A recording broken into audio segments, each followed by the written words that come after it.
प्यारे विद्यार्थियों, अपन पढ़ रहे थे राजस्थान माध्यमिक शिक्षा बोर्ड के अंतर्गत कक्षा 12 भूगोल। अपन ने जो पहले पढ़ा था अध्याय 25 के अंतर्गत राजस्थान की जनसंख्या एवं जनजातियाँ। अगला जो अपन पढ़ने जा रहे हैं राजस्थान के उद्योग और खनिज। राजस्थान के खनिज और उद्योगों के बारे में अपन पढ़ेंगे, जो पाठ नंबर 24 है। इसके अंतर्गत वर्तमान में बात करें अपन खनिजों की, तो जो खनिज संसाधन है ये जीवाश्म ईंधन कहलाते हैं। जैसे प्राचीन समय में कुछ पेड़ पौधे और जीव जंतु कुछ प्राकृतिक आपदाओं के कारण भूमि में नीचे दब गए और हजारों लाखों वर्षों के बाद में और खोद करके इनको निकाला जाता है। पेट्रोलियम के रूप में है, दूसरे खनिजों के रूप में है, जैसे धात्विक खनिज है, अधात्विक खनिज है, ऊर्जा खनिज है। धात्विक खनिज होते हैं जिसमें धातु का अंश पाया जाता है और अधात्विक खनिज जिसमें धातु का अंश नहीं पाया जाता है। ऊर्जा संसाधन में जैसे पेट्रोलियम है, प्राकृतिक गैस है, ये सभी ऊर्जा संसाधन के अंतर्गत आते हैं। अपन बात करें पृथ्वी पर 3000 से भी ज़्यादा प्रकार के खनिज पाए जाते हैं। इनमें से मुख्य रूप से जो काम में लिए जाते हैं उनमें से धात्विक अधात्विक खनिज है, ऊर्जा खनिज है, इनका उपयोग किया जाता है। जो खनिज होते हैं, जो खनिज संसाधनों में जो संपन्न देश होते हैं उनके विकास की धुरी होती है ये खनिज संसाधन ही। इनके द्वारा ही जो उद्योग धंधे हैं वो स्थापित किए जाते हैं। जहाँ जिन देशों में खनिज का उत्पादन कम होता है, भंडार कम है, वो पिछड़े हुए देशों की श्रेणी में आते हैं। जो विकासशील देश हैं वहाँ पर खनिज संसाधन अच्छे पाए जाते हैं, उनका खनन भी अच्छे ढंग से किया जाता है, वो विकासशील देशों की श्रेणी में आते हैं। अपन बात करें कि खनिज की जो परिभाषा किसे कहते हैं, खनिज कि प्राकृतिक रूप से उपलब्ध ऐसी वस्तुएं जिनको पृथ्वी की सतह के नीचे से निकाला जाता है, खनिज कहलाते हैं। कि प्राकृतिक रूप से उपलब्ध ऐसी वस्तुएं जिनको पृथ्वी की सतह के नीचे से निकाला जाता है, खनिज कहलाते हैं। दूसरी कि पृथ्वी के नीचे से खोदकर निकाला जाता है तो उस प्रक्रिया को क्या कहते हैं, खनन कहते हैं। खनन की परिभाषा कि ऐसी प्रक्रिया जिससे खनिजों को सतह के नीचे से खोदकर निकाला जाता है, खनन कहलाता है। अब बात करें जिसमें अयस्क क्या होता है कि जिसमें उस धातु का अंश पाया जाता है, धातु का अंश पाया जाता है या उस यौगिक का अंश पाया जाता है, वो अयस्क कहलाता है। जैसे लोहे का हेमेटाइट है, जैसे एल्यूमिनियम का बॉक्साइड अयस्क है।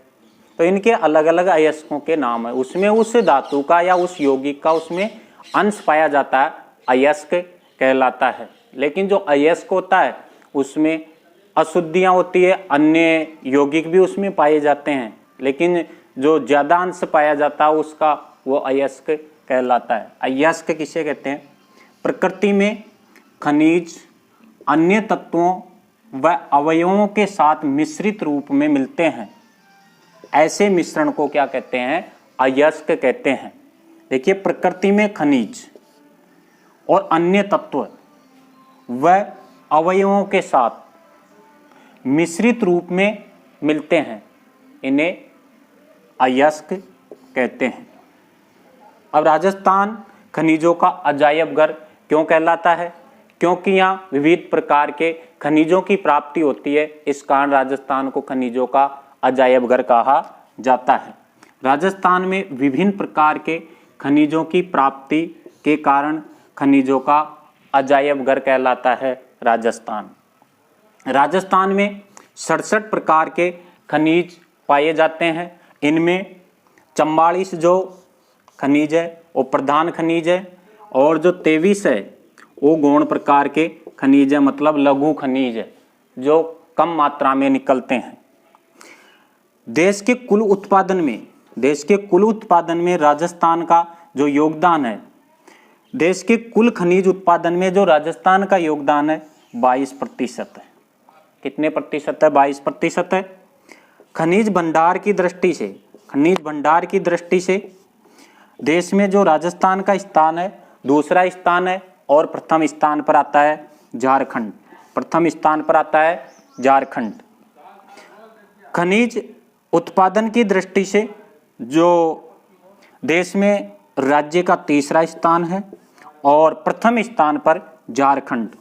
उत्पादन में और भंडार की दृष्टि से देश में प्रथम स्थान पर झारखंड है और उत्पादन की दृष्टि से जो तीसरा स्थान है राजस्थान का, प्रथम स्थान झारखंड का है, द्वितीय स्थान मध्य प्रदेश का। द्वितीय स्थान देश में उत्पादन की दृष्टि से मध्य प्रदेश का है। एक जो खनिज एकाधिकार रखने वाले जो खनिज है, मतलब जो राज्य के अलावा दूसरी जो राज्य हैं वहां पर नहीं पाए जाते हैं, एकाधिकार रखते हैं, मतलब वो वहीं पाए जाते हैं, वो खनिज कौन कौन से हैं उसका जो एक सूत्र है, ट्रिक, ओए, जा, राशि, जीजा, संग, घी और फल। देखिए इसमें पूरे एकाधिकार रखने वाले खनिजों के नाम अपन कैसे लिखते हैं। पहला था ओ से हो गया ओलेस्टोनाइट, एस्बेस्टोस, दूसरा रॉक फॉस्फेट, सीसा, जी से जिप्सम, जा से जास्पर और संग से संगमरमर, घी से घिया पत्थर और फल से फ्लोराइट। ये सभी एकाधिकार रखने वाले खनिज है जिनमें राजस्थान का एकाधिकार पाया जाता है इन खनिजों में।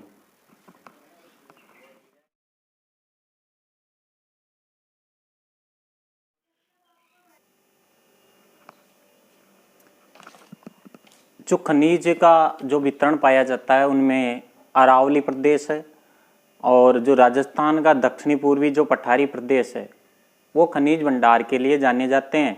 और वर्तमान की बात करें तो पश्चिमी राजस्थान में भी वर्तमान में इनकी खोज की गई है, जैसे पेट्रोलियम के और कोयला और प्राकृतिक गैस निकाले गए हैं जैसलमेर, बाड़मेर, बीकानेर, सांचौर बेसिन क्षेत्र से।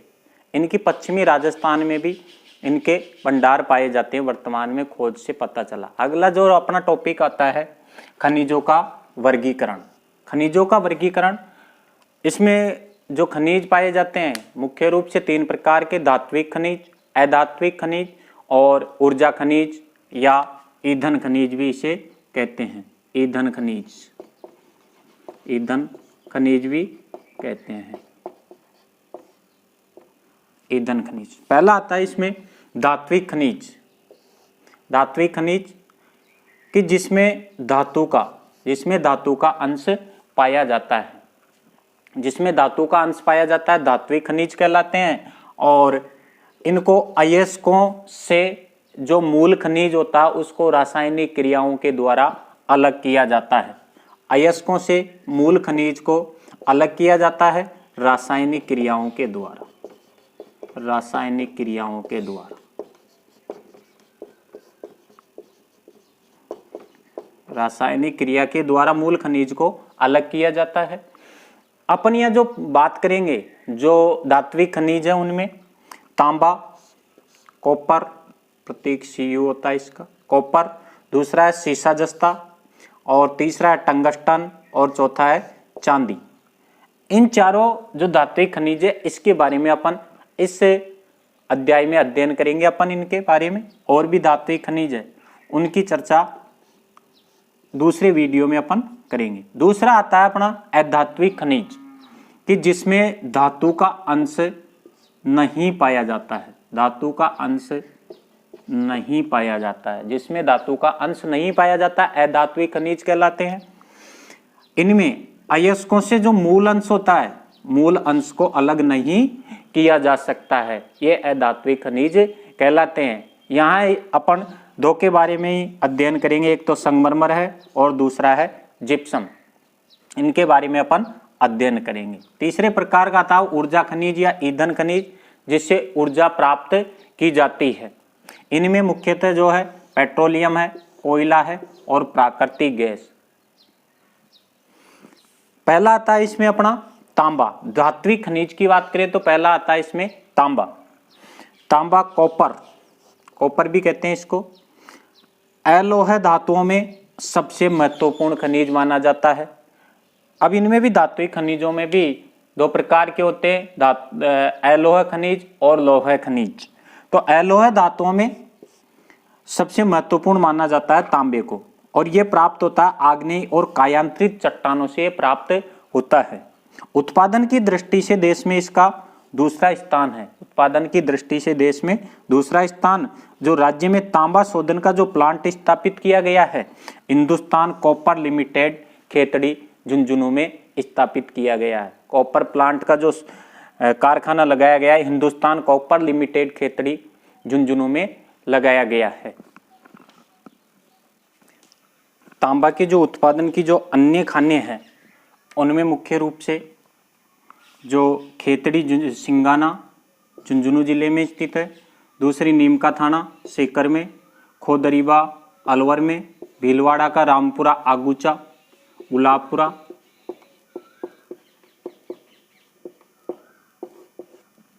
उदयपुर का देबारी सलूम्बर में, राजसमंद रेलमगरा क्षेत्र, चूरू का बीदासर और सीकर जो नया खोजा गया है बन्नों वालों की ढाणी।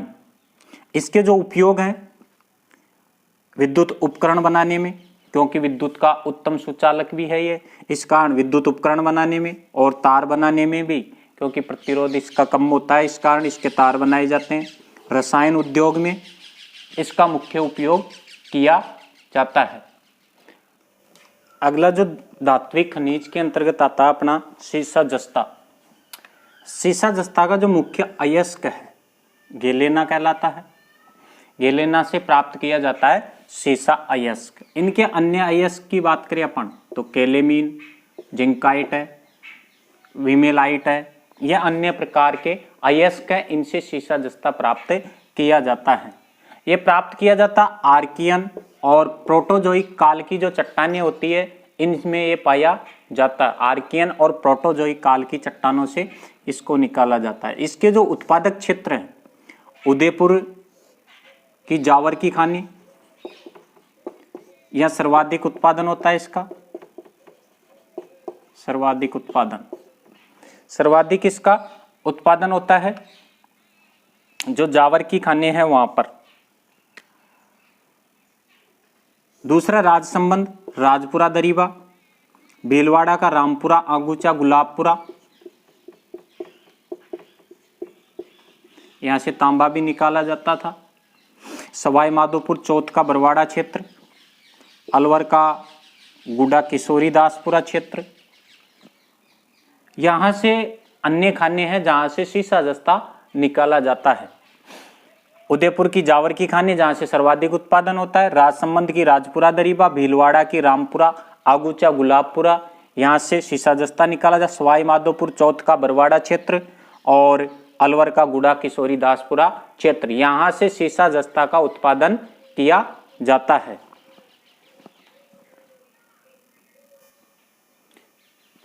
इसके जो उत्पादन के जो संयंत्र है मुख्य रूप से हिंदुस्तान जिंक लिमिटेड देबारी उदयपुर में, मुख्य रूप से जो संयंत्र है इसका हिंदुस्तान जिंक लिमिटेड देबारी उदयपुर में स्थित है। और एशिया का सबसे बड़ा सुपर जिंक स्मेल्टर संयंत्र कहाँ पर स्थापित किया गया? चंदेरिया चित्तौड़गढ़ में। एशिया का सबसे बड़ा सुपर जिंक स्मेल्टर संयंत्र चंदेरिया चित्तौड़गढ़ में स्थापित किया गया है। और इसकी स्थापना वेदांता समूह निजी क्षेत्र का है। वेदांता समूह के द्वारा ब्रिटेन के सहयोग से 2005 में स्थापित किया गया। 2005 में ब्रिटेन के सहयोग से और वेदांता समूह के द्वारा इसको स्थापित किया गया। जो हिंदुस्तान जिंक लिमिटेड देबारी उदयपुर, ये भी निजी सहयोग का है और वेदांता समूह के द्वारा ये भी स्थापित किया गया है। इसमें जो उप उत्पाद के रूप में सीसा जस्ता के अलावा भी उप उत्पाद के रूप में जो प्राप्त होते हैं उत्पाद, उनमें सुपर फास्फेट जिसका उपयोग उर्वरक में किया जाता है, कैडमियम है जिसका उपयोग भारी पानी संयंत्र नाभिकीय रिएक्टर में किया जाता है, कैडमियम और सुपर फास्फेट, इनका भी उत्पादन यहाँ किया जाता है। इसका जो उपयोग है सेना के लिए बारूद बनाने में, दूसरा उपयोग जहाज निर्माण में किया जाता है, तीसरा कांसा बनाने में, मिश्रित धातु के रूप में कांसा बनाने में इसका उपयोग किया जाता है।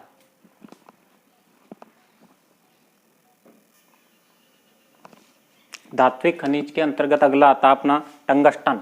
टंगस्टन का जो अयस्क है उल्फ्रेमाइट, और ये प्राप्त होता है ग्रेनाइट व पैगमाइट चट्टानों से प्राप्त होता है, इनके साथ ये पाया जाता है।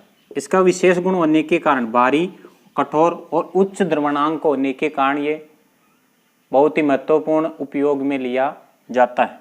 भारी होता, कठोर और उच्च द्रवणांक होता है कि उच्च तापमान पर यह पिघलता है। इसके जो मुख्य उत्पादक जो क्षेत्र हैं उनमें नागौर का रेवत भाकरी क्षेत्र जो डेगाना में है, सिरोही बालदा क्षेत्र, डूंगरपुर का अमृतिया क्षेत्र, उदयपुर का कुण क्षेत्र, अजमेर का लादेरा शाकुण क्षेत्र, पाली का बराठिया क्षेत्र, ये मुख्य उत्पादक इसके क्षेत्र हैं। देश का राज्य में 75% उत्पादन राजस्थान में किया जाता है, राज्य में किया जाता है इसका 75% उत्पादन। लेकिन वर्तमान में जो आयाती टंगस्टन इतना सस्ता है कि यहाँ खनन किया जाता है उससे सस्ता पड़ता है, तो यहाँ महंगा होने के कारण वर्तमान में जो इसका खनन है वो बंद कर दिया गया है। इसके जो मुख्य उपयोग है, बिजली के बल्ब बनाने में टंगस्टन का उपयोग किया जाता है, इस्पात को कठोर बनाने में क्योंकि यह कठोर धातु है, धातुओं को काटने में और सामरिक महत्व के हथियार बनाने में इसका उपयोग किया जाता है। एक्सरे, रेडियो, टेलीविजन के उपकरण बनाने में और रंगाई छपाई के जो कारखाने हैं उनमें इसका उपयोग मुख्यतः किया जाता है।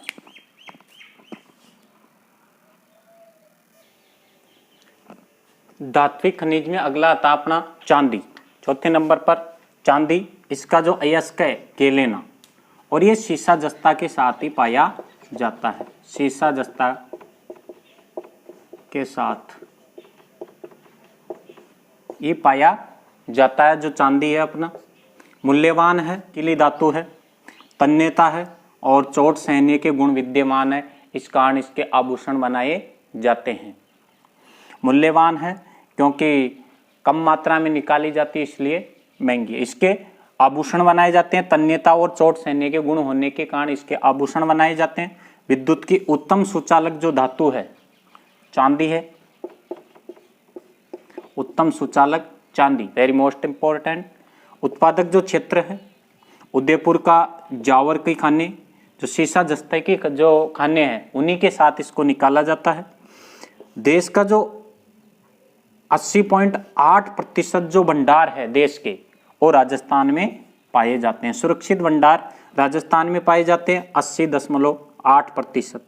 हिंदुस्तान जिंक स्मेल्टर जो संयंत्र जहाँ से सीसा जस्ता निकाला जाता है उसी के साथ चांदी भी निकाली जाती है कम मात्रा में, साथ ही चांदी निकाली जाती है। ये था अपना खनिजों के अंतर्गत धात्विक खनिज। और अगला पढ़ेंगे अपन अधात्विक खनिज, जो अपने माध्यमिक शिक्षा बोर्ड के जो सिलेबस में है उनमें इतने ही दिए गए हैं धात्विक खनिजों के बारे में। अगला जो टॉपिक आएगा अपना अधात्विक खनिजों के बारे में, उसकी चर्चा अपन अगले वीडियो में करेंगे। अगर आपको जो अपना ये छोटा सा प्रयास है बच्चों को पढ़ाने का, अगर आपको अच्छा लग रहा है और समझ में आ रहा है तो अपना जो चैनल है उसको सब्सक्राइब करना, और जो अन्य अपने साथी हैं क्लास 12 में जो इस सत्र में पढ़ रहे हैं, जो 70, 20 और 21 का जो सत्र है उसके अंतर्गत जो अपने साथी पढ़ रहे हैं उनको इस वीडियो को ज़्यादा से ज़्यादा शेयर करें, इससे उनको भी लाभ हो। धन्यवाद। अगले वीडियो में मिलते हैं अपन।